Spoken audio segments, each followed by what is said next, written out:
शुरू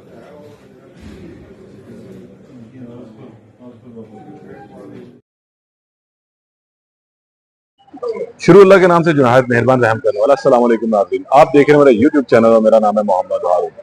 आज एक बहुत अहम खबर है और ये खबर है डिफेंस में कार हादसे में 6 अफराद के हलाकत के हवाले से। कम उम्र नौजवान ने नवंबर के महीने में 2023 में एक इंतहाई अफसोसनाक वाकया किया जिसमें एक ही खानदान के 6 अफराद लुक़मा अजल बन गए। ये बच्चा अफनान जो है अपने 4 दोस्तों के हमरा घर से निकला था और बकौल इसके कि ये बर्गर खाने जाना चाह रहे थे और इन्होंने फिर पहले बर्गर खाया और उसके बाद ये लोग वापस घर की जानिब निकले। तो उस वक्त रास्ते में तेज रफ्तारी के बाद इनकी गाड़ी एक बदकिस्मत गाड़ी से टकरा गई जिसमें 6 अफराद मौके के ऊपर जो है वो जान की बाजी हार गए। मौके से जो है अफनान को गिरफ्तार कर लिया गया और फिर उसके बाद इसे थाने मुंतकिल कर दिया गया। FIR का इंदराज हुआ, मामला चलना शुरू हुआ, मीडिया में इसकी थोड़ी सी जो है वो हाइप क्रिएट होगी और कोशिशें की जा रही थी कि असल हकायक और वाकयात सामने आए। मुद्दई ने उस वक्त ये इल्जाम लगाया था कि ये जो लड़का है अफनान, ये उनकी खवातीन को छेड़ रहा था और इसने छेड़खानी से मना करने के बाद जो है गुस्से में आके तैश में आके गाड़ी को हिट किया। बहरहाल मुकदमा दर्ज हो गया और फिर इसके साथ साथ इस मुकदमे में जहां इसको 322 के तहत दर्ज किया गया था, बाद में इसमें अमेंडमेंट होती चलेगी और ये 302 और 780 का इतलाक भी इस मुकदमे में हो गया। अफरान की गिरफ्तारी हुई, ओसिफिकेशन टेस्ट हुए, इसके अलावा इसका पॉलीग्राफिक टेस्ट हुआ। एक लंबी कहानी जो एक लंबी और मोटी सारी फाइल जो है इसके नाम की अदालत में बनती चली गई।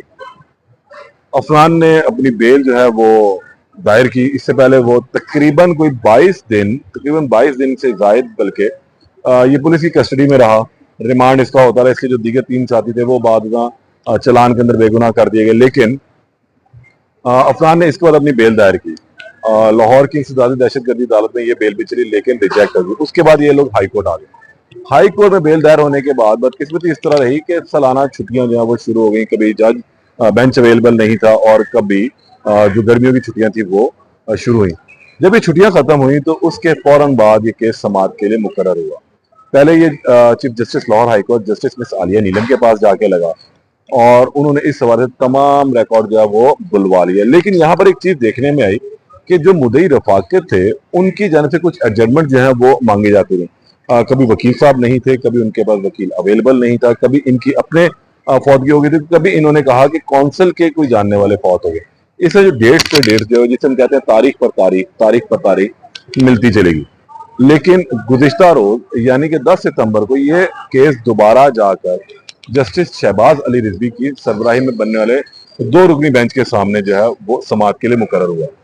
वहां पर इनके वकील आए, रफाकत साहब के मुद्दई जो थे, उन्होंने आगे कहा जनाब ये केस अब हमारे पास आया और हमें इसके अंदर कुछ वक्त चाहिए। अदालत ने अगला दिन यानी कि 11 सितंबर का दिन जो है मुख्तस किया कि ये केस 11 सितंबर को मेरी अदालत के रूबरू जो समाअत के लिए मुकर्रर कर दिया जाए। आज इस केस के अंदर बहुत ही जबरदस्त और बहुत ही अहम आर्गूमेंट्स हुए। मुल्जिम अफनान के जो वकील थे जवाद जफर साहब, उन्होंने दलाइल का आगाज किया। उन्होंने पहले तो FIR की कापी जो है वो पढ़ी। FIR का तमाम मतन उन्होंने सामने रखा अदालत के और बताया कि इस मतन के मुताबिक ये कहा गया है कि लड़के ने पहले तो छेड़ा और फिर उसके बाद गाड़ी तैश में आके हिट। पहली बात यह है कि लड़का कम उम्र है और इस हवाले से चालान में भी ये बात सामने आ चुकी हुई है। लेकिन इसके बावजूद जो इल्जामात लगाए गए कि लड़कियों को छेड़ने का और जो दीगर इल्जामात है वो भी किसी तरीके साबित नहीं हुए। इसके अलावा जो गवाह पेश किया गया वो गवाह मौके का गवाह नहीं था, लेकिन उसके भी 3 बयानात जमा करवाए गए। इसके अलावा उन्होंने कहा कि जो मुद्दई है उसने भी 3 मरतबा अपने बयानात जो है वो रिकॉर्ड करवाए हैं, जिस पर अदालत ने इस्तफसार किया कि जाहिर सी बात है कि वो वाकया उस वक्त था और बकौल उसी की कि वो हवास बाख्ता था, तो फिर फौरी तौर पर वो किस तरह एक अहम बयान इस तमाम वाकये के हवाले से देता। ठीक है, उसने जो बयान दिया तो बाद में अमेंड होता चला गया और उसके अंदर शामिल कर लिया गया।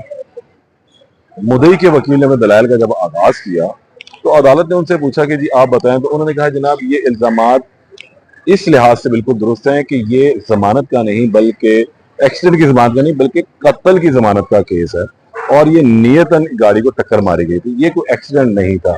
जो गवाह है उस हवाले से भी तमाम जियो फेंसिंग करवाएगी और अगर हमारा गवाह का वहां मौजूदगी साबित नहीं होती है तो फिर दूसरे किसी की भी वहां पर नहीं। दोनों जानिब से ये बराबर ही का मामला रहा है।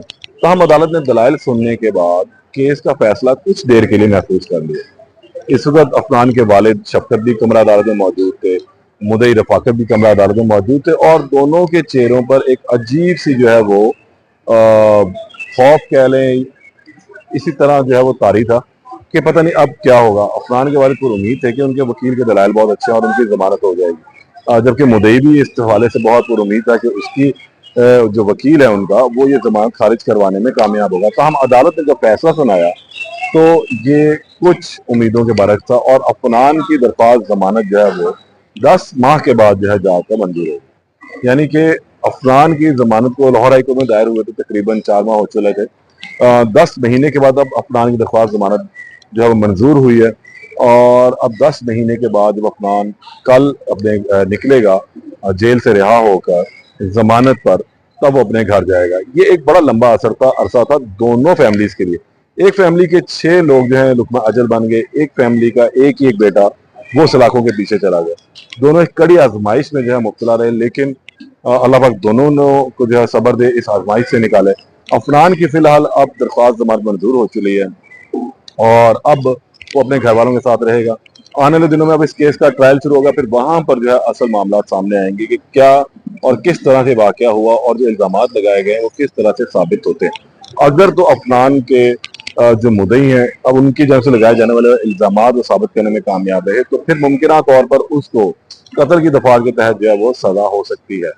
लेकिन अगर वो इल्जामात लगाने में साबित करने में नाकाम रहते हैं तो फिर ये एक एक्सीडेंट की तरह इस केस को ट्रीट करके इसका फैसला होगा। तो हम अब इस केस पे जो भी अपडेट होगी उससे आपको आगाह करूंगा। कोशिश करूंगा कि अफनान से भी हम बात कर सकें इस हवाले से, जब वो रिहा होकर आता है, कि उस दिन असल वाकया क्या हुआ था। इजाजत दें, अल्लाह ने।